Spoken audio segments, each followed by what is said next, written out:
Heroes and Legends, Dynasties, the final battle. Mr. Wong of the Ricians and Chi of the Colonial, two kung fu masters, were about to get it on. Mr. Wong prepared himself in his battle stance. Chi did likewise. I'm impressed to finally see a fellow master on the battlefield. Are you ready for this? Said Chi. Mr. Wong, being much older and wiser than Chi, said, You might have experience in the battlefield, but I am a master of the arts. My friend, you cannot defeat me. And then the two started to duke it out, matching blow for blow, hit for hit. It seemed that their skills were on par with each other. And then Mr. Wong then channeled his inner Chi and started to fight even harder. And Chi was impressed. He couldn't believe it. And so he too unlocked his full potential. And the two men fought each other and dodged each other's kicks as explosions and fire blazed all around them. While that was going on, Candice, the protector of Catherine, was firing her gun and trying to kill Info. Info used his giant orbs and ran to dodge the bullets of Candice. And then he summoned his orbs to surround Candice. And she was trapped in one of them. Info then went to squeeze his orbs to shrink them and to kill Candice. But Candice, using her pure might, broke out of the orbs like they were nothing. Info was shocked. Then he started to use holy matrimony attacks. Candice was like, You're an elder?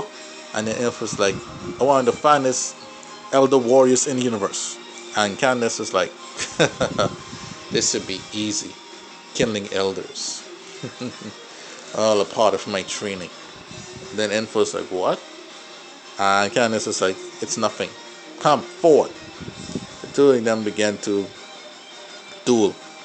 While that was going on, the Black Sword Mafia boss, Sharon Alamalu, was fighting violently. Using the power of darkness, he shrank down the forces of the insurance banker into utter darkness, destroying tanks and killing troops. Then he encountered the swordman West Sun, the leader of the Sun Insurance. The two of them began to duel. It was the sword of light versus the sword of darkness. The two men were equal in size, equal in skills and strength. While they were dueling out, Sharon was determined to win. He cannot allow the Amalo clan to fall here. While these two were dueling, another swordman, this time from the bank run, had appeared. After killing some of Sharon's troops, it was Barduk, the Crimson Swordsman. The two former rivals, Vesh and Barduk, decided to work together to kill Sharon Amalu, who was a threat to them. Sharon was impressed. So this war has caused people who despise one another to become allies. Amusing. Come at me. And then Sharon unleashed pure darkness that surrounded him and his sword, and he was preparing for a final attack. He blasted utter darkness up the direction of both men. Both Barduk and Wesh then dodged. The attack hit some fellow insurance banking forces, and they were consumed and completely destroyed. Then the two swordmen began to circle around Sharon and blasting them with their swords. Sharon then swung the wall of darkness to protect him.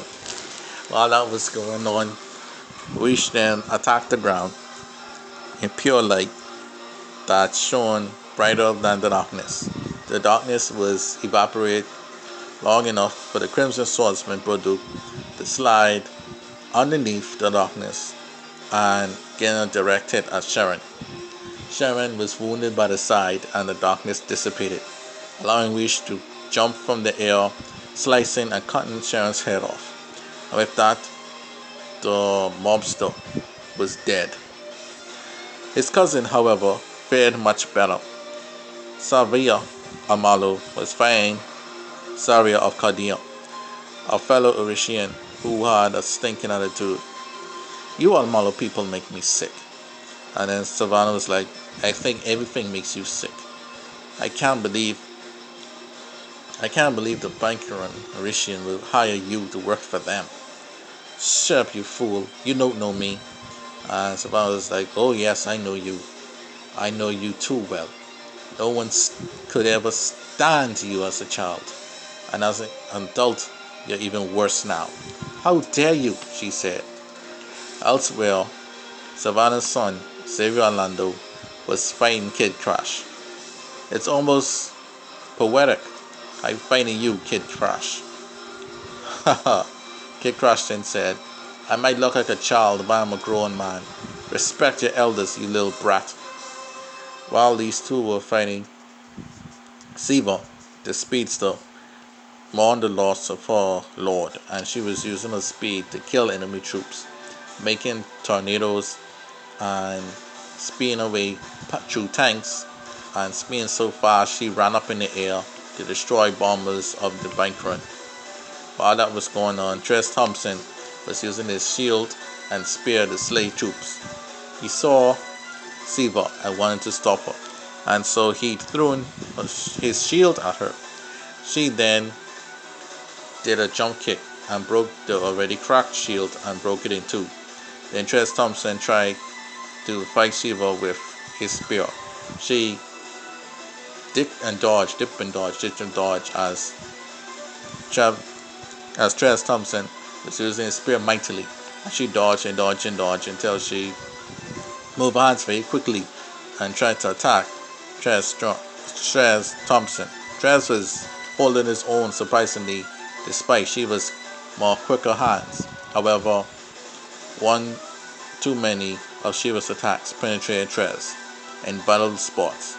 And then Siva then just did a very powerful kick to Tress's chest, and the great spearman of the Thompson was dead. Elsewhere, the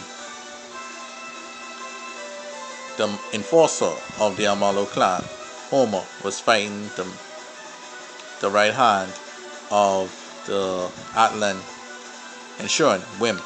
These two men were fighting bravely, fist for fist, and they were rolling in the dirt, punching each other, and trying to make a name for themselves. While all that was going on, the Toya Emperor, Zo Toya, was fighting Maki, the great waterman warrior. And so, I face you, a whole emperor. If I kill you, that'll be almost like killing the leader of the Orishians, right? Saul then said, you are far from it. I cannot be defeated by a measly warrior like you. Come forth. These two men began to fight. While they were fighting, Marcy of the former Patelakan, who joined the royals along with Maki, was firing her gun at the Empress, Shiyo Toya. Shiyo Toya was running and dodging the attacks and returning fire of her own, as she had jumped one of the enemy troopers and grabbed their blaster to blast at Marcy. Marcy and Shiyu were having a gunfight. And while all that was going on, Akola Kim of the famous fighting forces was fighting Patrina, and the two forces were duking it out and not wanting to be outdone by the other person. The great spear of the Toya Wan was fighting bravely, and his spear knew no equal. He killed thousands of enemy troops on horseback before the horse gave way. While he was fighting, he encountered Otosubo and John Maid of the Kichuru. The two men fought Wan. Wan was holding his own against them. However, previous injuries from years and years of fighting were getting to him, and the two fresh officers knew that they had a chance to finally kill Wan. the secret weapon of the Toyo dynasty. And so the two men jumped one. Juan used his spear to get away from them. However, he had to kill some enemy troops that were trying to blast and attack him. After killing those troops, Juan was open. John made then launch an attack and sliced the back of Juan. Juan then used his spear to push John May back, but Otosubo did a barrel roll on the ground, and then he's able to shoot Juan in the chest, thus ending Juan and killing him. Jenny Zen, the guard of the royal head of the royal dog of the Toyo, was fighting Scott James, the brave Tigron warrior. James was determined to make a name for himself, to enable the cause of truth to rise again. However, Jenny Zen would deny Scott James of his destiny and easily did away with him, using her sword to slice him in half. The wars were getting more violent by the day.